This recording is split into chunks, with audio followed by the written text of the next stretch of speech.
Boa noite, irmãos. Saúdo a igreja com a paz de nosso Senhor Jesus Cristo. Irmãos, vamos abrir nossas Bíblias na segunda carta de Paulo aos Coríntios.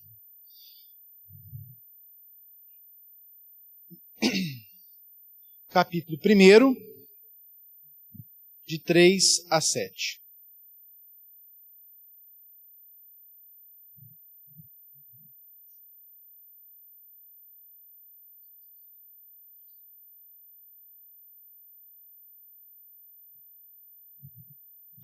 Segunda Coríntios, capítulo 1, do 3º versículo ao 7º versículo. Assim diz a palavra do Senhor. Bendito seja o Deus e Pai de nosso Senhor Jesus Cristo, o Pai de misericórdia e Deus de toda consolação. É Ele que nos conforta em toda a nossa tribulação, para podermos consolar os que estiverem em qualquer angústia, com a consolação com que nós mesmos somos contemplados por Deus. Porque assim como os sofrimentos de Cristo se manifestam em grande medida a nosso favor, assim também a nossa consolação transborda por meio de Cristo. Mas se somos atribulados, é para vosso conforto e salvação. Se somos confortados, é também para vosso conforto, o qual se torna eficaz, suportando vós, com paciência, os mesmos sofrimentos que nós também padecemos. A nossa esperança a respeito de vós está firme, sabendo que, como sois participantes dos sofrimentos, assim o sereis da consolação. Vamos orar mais uma vez ao Senhor. Eterno Deus e amado Pai, obrigado, Senhor. Obrigado pela Tua misericórdia. Obrigado porque o Senhor tem nos consolado em todos os nossos sofrimentos e atribulações. Senhor, nós vimos a Tua presença, rogando a luz do Espírito Santo. Ilumina-nos, Senhor, para que possamos crer, compreender, obedecer e praticar toda a Tua palavra. Nos ensina essa noite, Senhor, como nós somos consolados nas nossas aflições. E nós te pedimos em nome de Jesus, que as palavras dos meus lábios e o meditar do meu coração sejam agradáveis na Tua presença, Senhor, rocha minha e Redentor meu. Amém. Irmãos, eu gostei muito da liturgia, porque toda ela foi formada a partir de Apocalipse, né? E Apocalipse é um livro que foi muito preterido dentro das igrejas ao longo da história. As pessoas viram por muito tempo Apocalipse como um livro perigoso, um livro difícil, e esqueceram-se de ver em Apocalipse aquilo que era mais importante, que é o consolo. O livro de Apocalipse, muito além de todas as narrativas que as pessoas tentam introduzir nele, ele é um livro que foi dado pelo Espírito Santo à igreja para consolar crentes que estão passando por aflições. Então, a ideia do Espírito Santo, ao nos presentear com este livro, ao nos dar esse livro nas Escrituras, não era para que ficássemos assustados, mas era para que os cristãos que estivessem sofrendo perseguições, dificuldades, pudessem nas suas páginas serem consolados com a certeza de que o Cordeiro vencerá todas as batalhas, que a vitória final pertence a Cristo. Agora, irmãos, quando nós falamos de consolo e tribulação, nós temos que entender uma coisa que é muito conhecida, não é? No mundo dos exercícios físicos, né? Vocês veem que não é uma grande aptidão minha, mas há uma máxima nas academias que é sem dor, sem ganho. Não é verdade? Sem dor, sem ganho. Essa mesma máxima que é repetida hoje, ela é vivenciada num mundo em que ojeriza a dor. Um mundo que foge da dor. Quando você entra nas farmácias, você vê que cada vez mais os analgésicos ficam mais fortes. Você que estava acostumado a tomar um AS quando era criança, não é? Umas gotinhas de dipirona, agora você entra na farmácia e você vê analgésicos de 1 grama. Por que isso? Porque as pessoas não suportam a dor. E tudo tem que ser resolvido com um passe de mágica. Então, a indústria farmacêutica, ela endossa isso. E ela oferece uma espécie de mágica. Em alguns segundos, você não vai ter mais dor. E qual o grande problema dessa geração que não quer sentir dor? Dessa geração que foge da dor? Ela se enfraquece. Porque sem dor, sem ganho. Se nós não passarmos por aflições, nós não ganharemos esperança, nós não ganharemos perseverança, nós não seremos fortalecidos.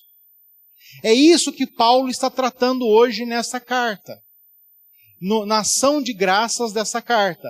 Ele está dizendo para nós a importância de suportarmos as aflições. Paulo está mostrando para nós o perigo de ser um crente que não quer passar por dores. Um crente que não quer pagar o preço pela sua fé. E Paulo mostra que então é inevitável nós passarmos por aflições.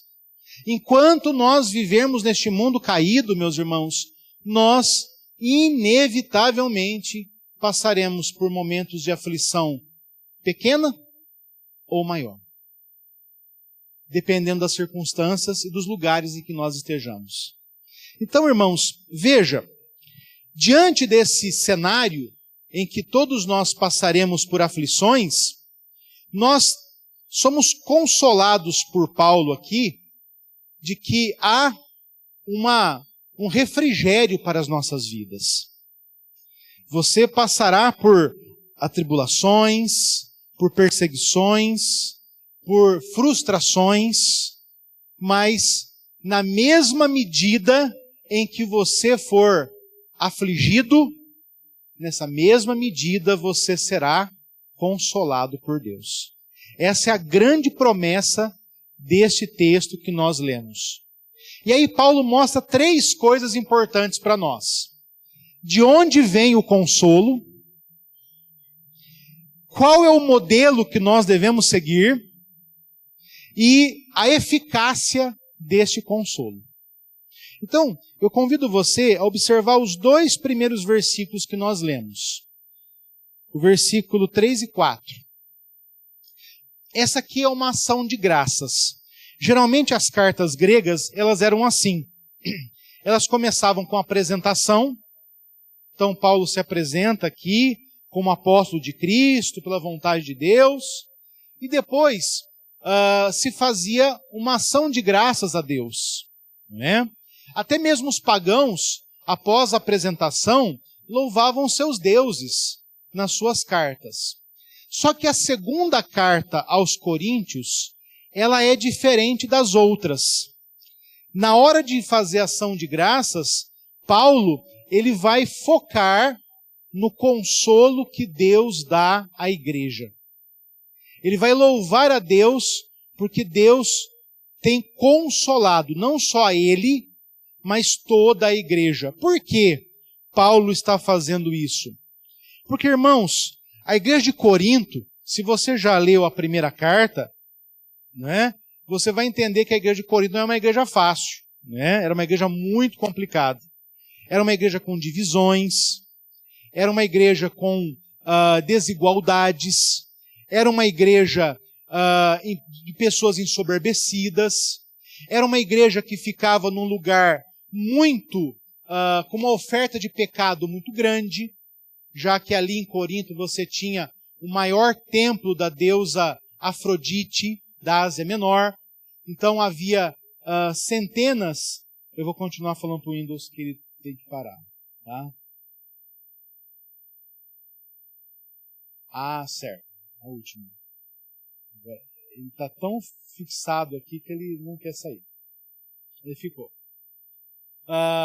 Então, irmãos, Corinto era uma igreja difícil. E às vezes, irmãos, nós queremos uma igreja perfeita num mundo imperfeito. Não há igrejas perfeitas neste mundo. Eu digo a você que há uma igreja perfeita, onde não há nenhum problema, onde todos os crentes são felizes, mas essa igreja está no céu. Você quer congregar lá hoje? Todo mundo quer esperar um pouquinho, não é verdade? Todo mundo quer congregar lá, mas não agora, não é verdade? Então, lá a igreja perfeita está lá. Neste mundo, até as melhores igrejas, as igrejas mais fiéis, elas vão ser marcadas por imperfeições. Então, como a igreja de Corinto, ela tinha muitas imperfeições, as pessoas estavam às vezes cansadas. Puxa, eu não aguento mais. É muito sofrimento, muita aflição. Então algumas estavam até sendo tentadas a desistir da caminhada. E aí Paulo vem e mostra que, olha, calma, na medida em que você está sendo afligido, você está sendo consolado. E aí ele vai mostrar, olha, bendito seja o Deus e Pai de nosso Senhor Jesus Cristo. Veja, o Pai de misericórdias e o Deus de toda a consolação. Paulo mostra 3 coisas importantes nesse primeiro versículo.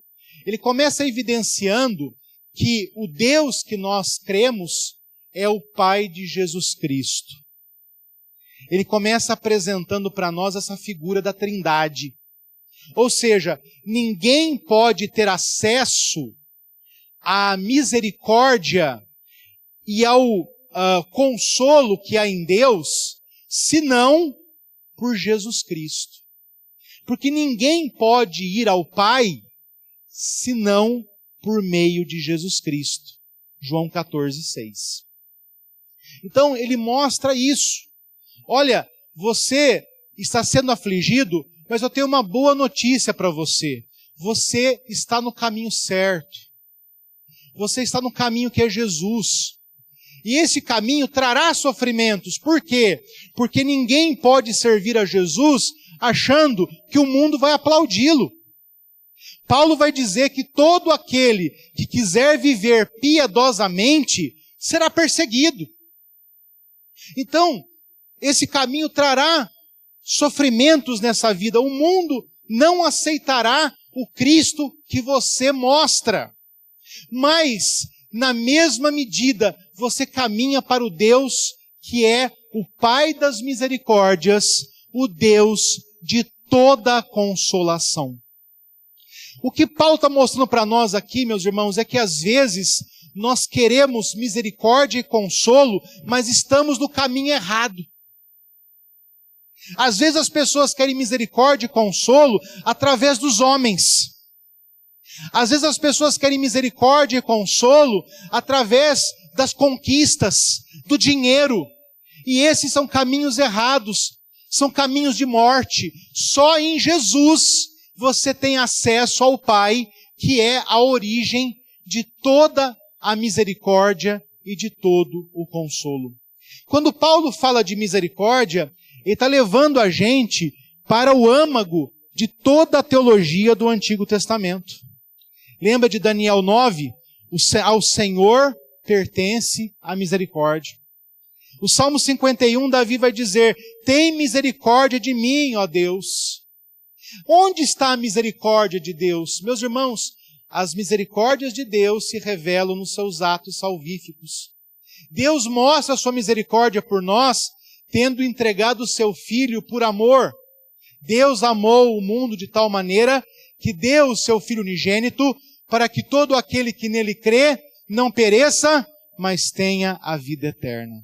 Esse é o ápice da misericórdia de Deus. Essa é a mais evidente ação da misericórdia de Deus.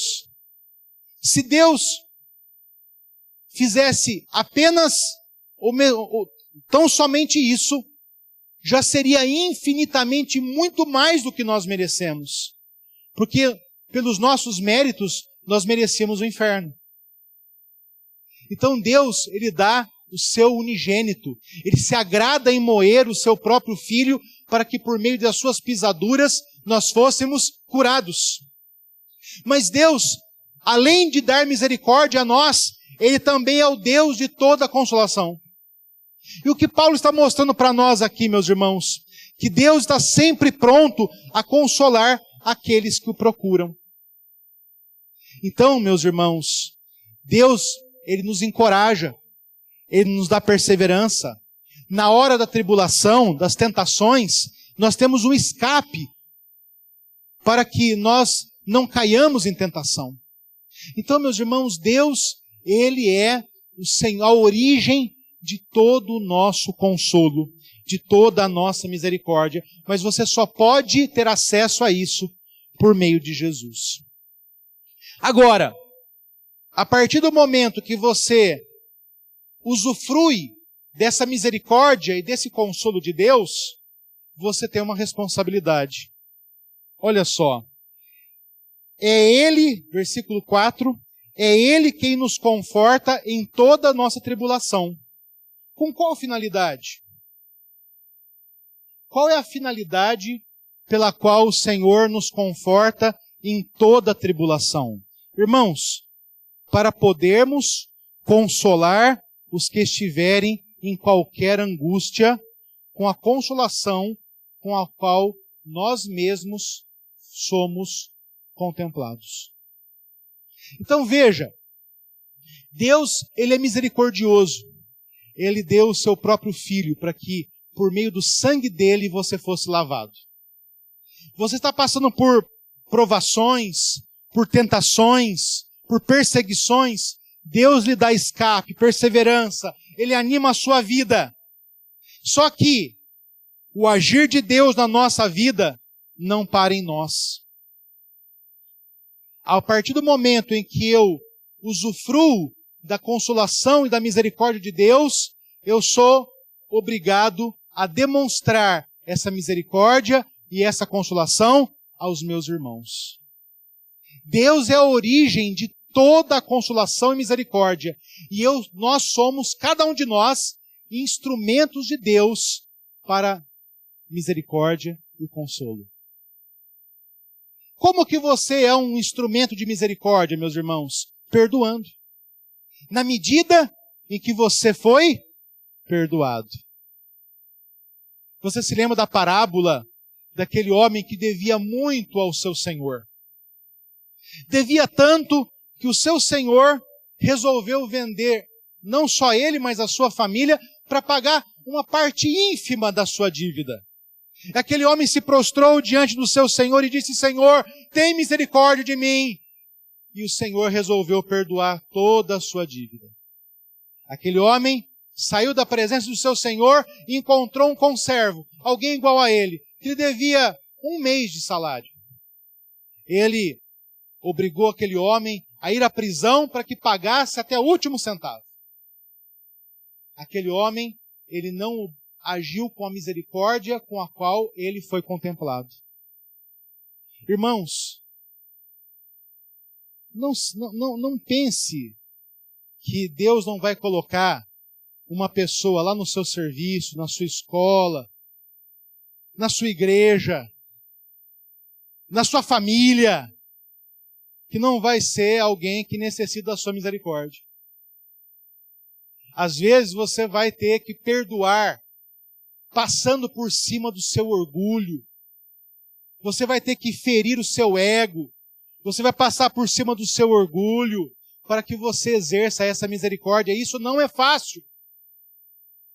Mas lembre-se, eu fui infinitamente perdoado.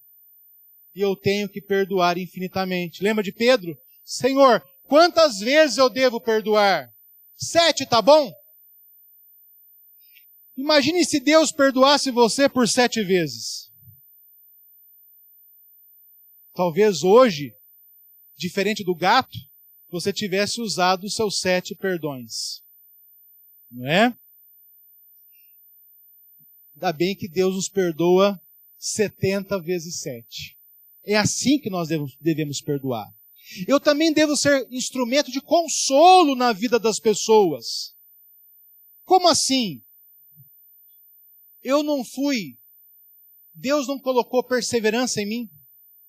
Deus não colocou o Espírito Santo na minha vida?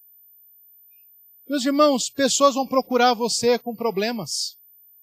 E às vezes, nas horas mais inconvenientes, mais indesejáveis. E você vai ser um instrumento de consolo para essas pessoas. Lembre-se, às vezes apenas ouvir é o máximo que alguém precisa. Apenas ouvir alguém já é um grande socorro.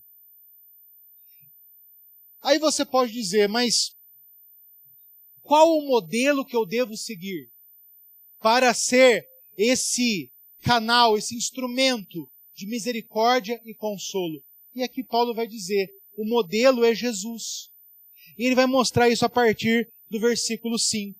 Olha só, porque assim como os sofrimentos de Cristo se manifestam em grande medida a nosso favor, ou seja, na hora de Jesus subir à cruz e salvar você do pecado, você não reclamou dos sofrimentos de Cristo, porque eles foram a seu favor.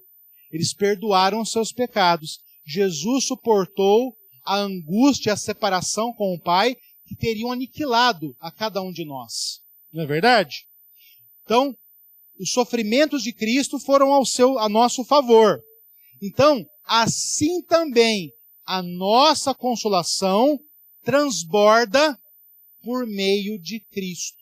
Ou seja, você não vai ser um instrumento de consolação porque você é bonzinho, porque você é legal, porque você ama todos os homens e mulheres e crianças. Não, porque você tem um coração altruísta. Não, você vai transbordar consolação por causa de Cristo.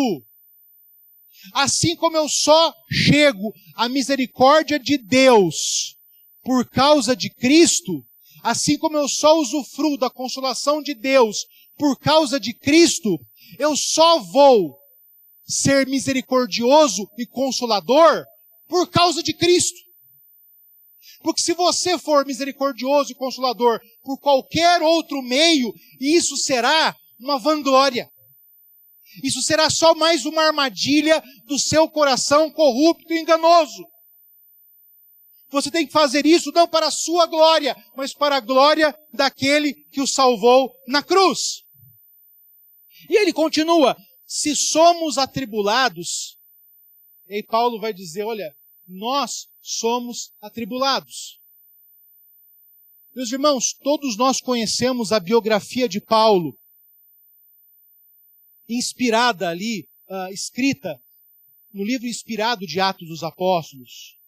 Nós conhecemos a biografia de Paulo por suas cartas. Nós sabemos de suas perseguições. Nós sabemos das pessoas que falavam contra a sua pregação. Nós sabemos de suas prisões. Nós sabemos dos seus açoites, dos seus naufrágios. Nós sabemos de tudo isso. E Paulo está dizendo o seguinte, nós somos atribulados. E esse sofrimento que nós passamos é para o quê? Veja, para o vosso conforto e a vossa salvação. Aí você pode dizer, puxa pastor, não entendi muito bem isso. Quer dizer que o sofrimento de Paulo contribui para a minha salvação?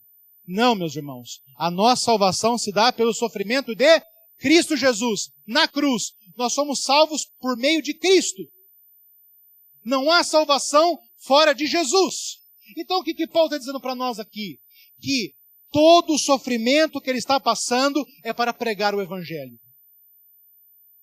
Todo o sofrimento que ele está passando é por pregar o Evangelho. Então, quando Paulo foi chamado por Deus para pregar o Evangelho, houve conforto na igreja.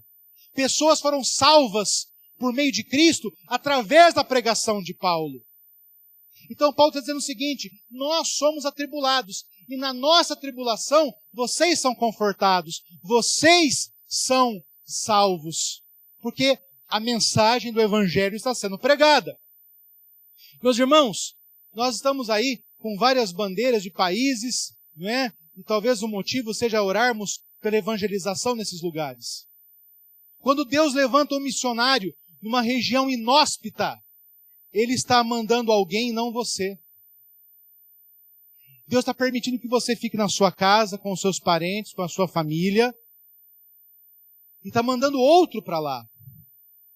Aquele que vai ser perseguido, vai ser humilhado muitas vezes por causa do Evangelho, para que pessoas sejam salvas naquele lugar, por causa da misericórdia de Deus. Então, quando nós ajudamos os missionários, nós colaboramos com missões, nós estamos fazendo o quê? Apenas aliviando e fazendo a nossa parte no grande ministério da evangelização da igreja.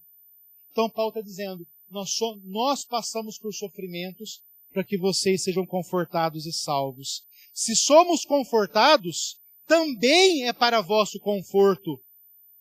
Ou seja, quando o Senhor dá conforto ao missionário, quando o Senhor dá perseverança ao missionário, isso também é conforto para nós. Por quê? Ele continua no campo. E você continua aqui. Então veja, Deus está agindo de maneira tão extensa que nós nem somos capazes de ver o agir intenso de Deus. E aí ele vai dizer, olha só, o qual se torna eficaz, suportando vós com paciência os mesmos sofrimentos que nós também padecemos. O que Paulo está querendo dizer aqui?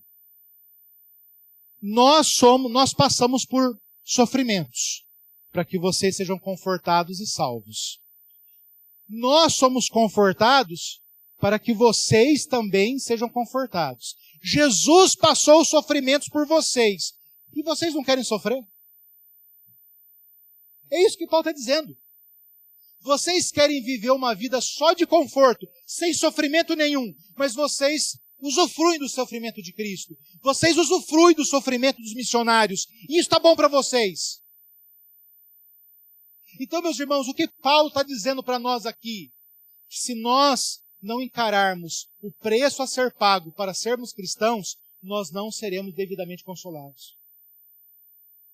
O cristão que não quer sofrimento, que não quer pagar um preço, que não quer vestir a camisa de Cristo, esse cristão é um cristão neutro, que não desenvolve os seus talentos, que poderá ouvir do Senhor, servo mau e preguiçoso. Irmãos, o cristão que passa por sofrimentos é aquele que está na obra, está fazendo. Conhece aquele ditado? Só leva a martelada o prego que está em pé. O prego que está deitado não leva mais martelada. Então, irmãos, não pense, eu não vou fazer mais nada, eu quero só sentar e ouvir as aulas, os sermões, os estudos. Não crie a ilusão de que se você fizer apenas isso, você não será perseguido. Nós estamos entrando num momento da nossa história agora de intensa perseguição ao Evangelho. Nós vimos nas aberturas dos Jogos Olímpicos isso acontecer. Nós estamos entrando num momento em que o cristianismo começa a ser muito perseguido, agora nos países livres. O cristianismo já era perseguido nas ditaduras, já era perseguido nos países muçulmanos, agora o cristianismo passa a ser perseguido no mundo livre. Nós até hoje ficamos isentos a algumas perseguições. Até hoje, nós vivíamos numa suposta liberdade de culto. Mas, meus irmãos, não pense que isso vai durar por muito tempo. O caminho do anticristo já está sendo pavimentado por leis, por costumes que contrariam a palavra de Deus, por ideologias nocivas, e não ache que você não será atingido. Pelo simples fato de carregar o nome de cristão, alguns já são mortos hoje. E não pense que o nosso preço será menor do que esse. Mas a Bíblia diz que aquele que perseverar até o fim, receberá a coroa da vida. E aí, meus irmãos, Paulo mostrou que Deus é a origem de todo consolo. Ele vai mostrar o exemplo de Cristo e da igreja. E agora ele chega no final e mostra a eficácia desse consolo. Porque talvez você diga, e dá certo, pastor? E dá certo esse consolo aí que tem em Deus? Olha o que ele vai dizer no último versículo que nós lemos. A nossa esperança a respeito de vós está firme. Bonito isso, né? Paulo tinha 1000 motivos para não esperar na igreja de Corinto. Paulo tinha 1000 motivos para desistir da igreja de Corinto. Mas Paulo não é o dono da igreja de Corinto. O dono da igreja de Corinto é Deus. Paulo é só o servo. É só quem trabalha pela igreja. Então ele não pode desistir. Ele tem que perseverar. Então, ele vai dizer, olha, a esperança a respeito de vós está firme. A palavra firme aí, no grego, ela dá a ideia de estável. Ou seja, não importa os problemas que vocês passem, nós confiamos que Deus vai fazer a obra. Por quê, meus irmãos? Porque a obra de Deus na vida da igreja depende de Deus. Quem faz a obra na vida dessa igreja não somos nós. Não é o pastor, não é o conselho, não é a junta diaconal, não são as sociedades internas. Quem faz a obra na vida da igreja é Deus. E nós não podemos desconfiar do agir de Deus na vida da sua igreja. Por isso, a esperança de Paulo está estável. Por quê? Paulo não espera nos crentes de Corinto. Paulo espera em Deus. Esse talvez seja o problema de muitos cristãos hoje. Às vezes, nós estamos esperando em homens e não em Deus. Homens falham. Homens são pecadores. Deus é perfeito. Deus é eterno.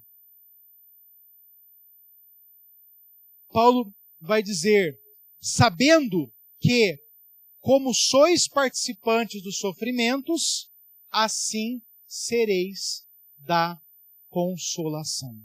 Veja, Paulo está dizendo, olha, a nossa esperança em vocês está estável. Eu estou esperando em Deus. Eu não espero nada de vocês. Saiba que você participará dos sofrimentos. Ou seja, se Jesus sofreu, se nós estamos sofrendo, vocês também sofrerão. Veja que ele usa a palavra sofrimentos no plural. São os sofrimentos. Mas há uma única consolação para todos esses sofrimentos. Ou seja, os sofrimentos são abundantes, meus irmãos. Às vezes, eles podem exceder a nossa capacidade. É o que Paulo vai falar na continuação do texto. Às vezes, nós, diante desses muitos sofrimentos, tal como Paulo aqui no versículo 8, nós podemos nos desesperar até mesmo da nossa própria vida. Mas, mesmo que os sofrimentos sejam abundantes e intensos, há um consolo que vem de Deus para nós. Há uma paz que excede todo o entendimento e que guarda a nossa mente e o nosso coração em Cristo. Há um escape para que você não caia na tentação. Há graça de Deus para que você persevere além das suas forças. Então, eu quero dizer para você que nenhum de nós está sozinho. Há uma batalha sendo travada. Cada um de nós foi arregimentado para esta guerra. Mas nós não estamos sozinhos no campo de batalha. Porque o mesmo Jesus que mandou você negar a si mesmo e tomar a sua cruz, Ele mesmo tomou a nossa cruz e foi pregado nela, para que por meio dos sofrimentos dele, nós obtivéssemos vida.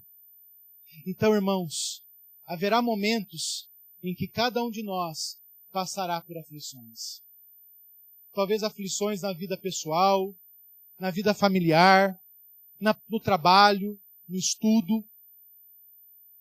Vivemos num mundo caído. Não espere perfeição num mundo de imperfeições. Isso só gerará em você fracasso. Lembre-se que quanto mais você se desapegar deste mundo, quanto mais o seu tesouro estiver em Deus, menos sofrimentos você terá nessa vida. Menos frustrações você terá nessa vida.